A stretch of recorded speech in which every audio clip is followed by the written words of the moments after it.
সেই দুর্গাপুজো থেকে চলছে তেল মশলাযুক্ত খাবার খাওয়া। কালী পুজো, ভাইফোঁটা সবই শেষ, এবার আর রিচ খাবার নয়। আদা মৌরি দিয়ে আজকে একদম হালকা পাতলা করে পনির বানাচ্ছি। দেখো তো তোমাদের ভালো লাগে নাকি। পনিরটাকে বেশ বড় বড় করে কেটে নিয়েছি। এখন মশলা তৈরির জন্য দিয়েছি 1 ইঞ্চি আদা, বেশ কিছুটা মৌরি দিয়েছি, তার সঙ্গে দিয়েছি গোলমরিচ। সমস্ত কিছুকে খুব ভালো করে বেটে নিতে হবে। ভিডিওটা ভালো লাগলে অবশ্যই একটা লাইক করে চ্যানেলটাকে সাবস্ক্রাইব করে পাশে থেকো।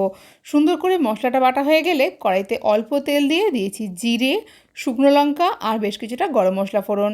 এখন বেটে রাখা মশলাটা দিয়ে দিয়েছি সামান্য একটু নুন। যখন ভালো করে মশলাটা কষানো হয়ে গেছে দিয়ে দিয়েছি অল্প একটু বাটার। এর জায়গায় তোমরা ঘিও ব্যবহার করতে পারো। পনিরটা মশলার সঙ্গে একটু নাড়াচাড়া করে নেব। ভাত, রুটি সবের সঙ্গেই পনিরের এই রেসিপিটা দারুণ খেতে লাগে। একটু উলটপালট করে নিয়ে দিয়ে দেবো দুধ। দুধ দিলে কিন্তু টেস্টটা ভালো আসবে। জল দিলে অতটা রিচ ফ্লেভার আসবে না। যেহেতু মশলা এখানে কম ব্যবহার করেছি, দুধটা সেজন্য দিয়েছি 1 কাপ, আর 1 কাপ দিয়ে দিয়েছি লাল চিনি আর স্বাদ মতো নুনটাও। মাঝারি আঁচে বেশ কিছুক্ষণ রান্নাটা করে নেব। একঘেয়ে পনির না বানিয়ে অল্প তেল মশলায় এইভাবে পনির বানিয়ে দেখতে পারো। লাল লাল ঝাল ঝাল খাবারের পাশাপাশি এরকম হালকা পাতলা রান্নাও কিন্তু বেশ ভালো লাগে। সম্পূর্ণ নিরামিষ, অল্প সময় তৈরি পনিরের এই রেসিপিটা তোমরা অবশ্যই একবার ট্রাই করো।